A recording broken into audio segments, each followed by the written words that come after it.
नमस्ते, मेरा नाम है शीतल सृष्टि सिंह और मैं यूनिवर्सिटी ऑफ साउथ पैसिफिक की एक छात्रा हूँ। आज का हमारा जो विषय है वो है घरेलू हिंसा यानी कि डोमेस्टिक वायलेंस। आज हमारा जो इंटरव्यूई है वो है मेरी friend Ranjeshni. Ranjeshni, welcome to my channel. नमस्ते, कैसे हैं आप? नमस्ते। मैं तो ठीक हूँ, आप कैसी हैं? मैं भी बिल्कुल ठीक हूँ। तो चलते हैं हमारे पहले सवाल पर। जब आप घरेलू हिंसा शब्द सुनते हैं तो आपके मन में क्या आता है?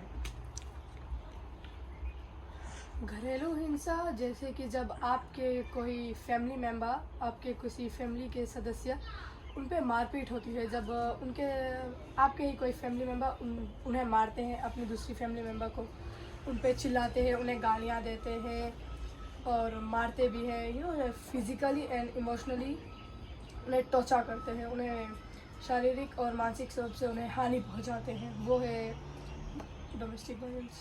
ओके, तो आपके विचार में घरेलू हिंसा होने के मुख्य कारण क्या है? घरेलू हिंसा के होने के मुख्य कई कारण हैं, जैसे कि शराब पीना और नशीले पदार्थ जैसे कि ड्रग्स लेना। जब ड्रग्स या शराब पी लेते हैं लोग तो वो नहीं जानते हैं कि वो क्या करते हैं, वो अपने माइंड के सही दिशा में नहीं रहते हैं, राइट। और पैसों जब पैसों की कमी होती है, फाइनेंशियल प्रॉब्लम्स होती हैं, तब वो फ्रस्ट्रेशन एक आ जाता है कि पैसे नहीं है, मुझे ये करना है, वो करना है, तो वो फ्रस्ट्रेशन वो किसी पे निकालते हैं और ज़्यादातर अपने बच्चों या बीवियों पर निकालते हैं। और एक है जैसे कि जब कम उम्र पर शादी होती है, तो ये आ जाता है ये फाइनेंशियल प्रॉब्लम्स में, राइट। और द टीनेज प्रेगनेंसी की शादी हाली करो कि बच्चे हैं, जब कम उम्र में शादी कर लेते हैं तो, और कम उम्र में कोई बिना किसी पढ़ाई के, जब डिग्री के बिना आजकल जॉब नहीं मिलती है ना, तो पैसों की कमी फिर हो जाती है, तो लोग फिर मारपीट पे उतर आते हैं, डोमेस्टिक वायलेंस पे, घरेलू हिंसा पे उतर आते हैं। और जैसे कि जब लोग अपने माइंड के सही दिशा पर नहीं रहते हैं, समझ की कमी होती है, तब भी लोग घरेलू हिंसा करते हैं, क्योंकि वो जानते नहीं वो क्या कर रहे हैं ना। जैसे कि मार देते हैं, बिना कुछ सोचे समझे मार देते हैं, फिर कहते हैं ओ अच्छा आई एम सॉरी, फिर बट जब वो आदतें कंटिन्यू होती है ना, तब ये घरेलू हिंसा हो जाता है, एक टॉक्सिक इन्वायरमेंट बन जाता है ना? एक टॉक्सिक एनवायरनमेंट, अनहेल्थी एनवायरनमेंट बन जाता है। ओके, घरेलू हिंसा का परिवारों, बच्चों और समाज पर क्या प्रभाव पड़ सकता है?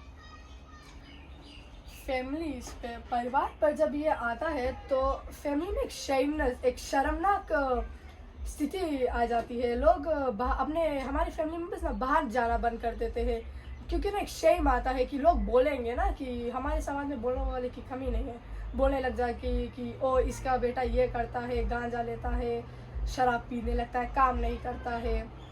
और जब बच्चों की बात आती है तो बच्चे डर जाते हैं, राइट। वो डर जाते हैं, वो इसे ट्रोमेटाइज्ड हो जाते हैं ना, कि ओ घर में ऐसा होता है, मुझे भी मारा है। और जब ये होता है तो बच्चे अपने स्कूल वर्क में फोकस नहीं कर पाते, उनका ध्यान वहीं जाता है कि ओ अभी जब मैं घर पर जाऊंगा तो मुझे फिर मारेंगे। तो उन्हें उस जिसका जो डर है ना, वो एकदम से बैठ जाता है उनके दिल में कि ऐसा होगा वैसा होगा, घर पे जगह जो उस पर वो अपने पढ़ाई पे नहीं फोकस कर पाते ना, इट्स लो, उसका उनका कॉन्फिडेंस भी मर जाता है इस चीज़ पे, क्योंकि वो डर जाते हैं ना, एक तरह का डर बैठ जाता है जो निकालना एट टाइम्स बहुत हार्ड होता है, ट्रॉमा में चला जाता है वो।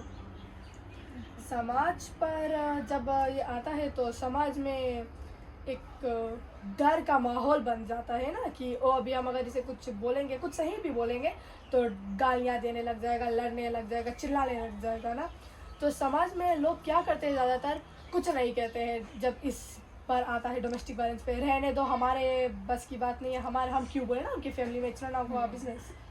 तो लोग कहते हैं कि रहने दो, they just make a distance from the family, दूर हो जाते हैं उस फैमिली से, इग्नोर करने लग जाते हैं, जो सही नहीं है किसी कई हद तक। एग्जैक्टली, इससे तो मैं भी सहमत हूँ कि ऐसा तो नहीं करना चाहिए ना। हमारे समाज में आपको क्या लगता है, घरेलू हिंसा केवल महिला और बच्चों के खिलाफ होती है या फिर पुरुष भी इसका शिकार होते हैं? ज़्यादातर तो महिला और बच्चों पर ही होती है, बट मैंने मूवीज़ में देखा है और फिल्मों में देखा है कि आदमियों पर भी होता है घरेलू हिंसा, जिसमें वो कुछ कर नहीं पाते क्योंकि उन्हें एक कोई सपोर्ट करने वाला नहीं होता ना, उसे शर्म आता है उन लोगों को, उसे उनका मजाक बन जाता है सोसाइटी में, समाज में, कि वो अपने आप को बचा नहीं सकता और cannot protect the man cannot protect itself ना, अपने आप को ही नहीं बचा सकता तो दूसरों को क्या ही बचाएगा, उनका मजाक बन जाता है सोसाइटी में। ओके, तो समाज में हम इस समस्या को निपटने के लिए क्या कर सकते हैं? इस समस्या को निपटने का एक्चुअली है काफ़ी तरीका, but one of the very good one is by spreading awareness. आजकल अवेयरनेस जो स्प्रेड होता है ना, तो ये सिर्फ हमारे नेशनल या फिजी में ही नहीं बल्कि इंटरनेशनल भी जाता है, राइट? जैसे कि अवेयरनेस ऑन सोशल मीडिया, आजकल nearly every one is on social media, बच्चे, बूढ़े, every one, even our parents are on social media. जो हम वहाँ पे अवेयरनेस क्रिएट करेंगे तो सबके पास पहुँचेगा ना, लोग जान पाएंगे कि क्या हो रहा है, डोमेस्टिक वायलेंस का कॉजेस क्या है, क्या कर सकते हैं हम डोमेस्टिक वायलेंस को हटाने के लिए। और हम एजुकेशन सिस्टम बच्चों को भी इसमें ले सकते हैं, उन्हें भी एजुकेट कर सकते हैं। तो वो हम कैसे कर सकते हैं?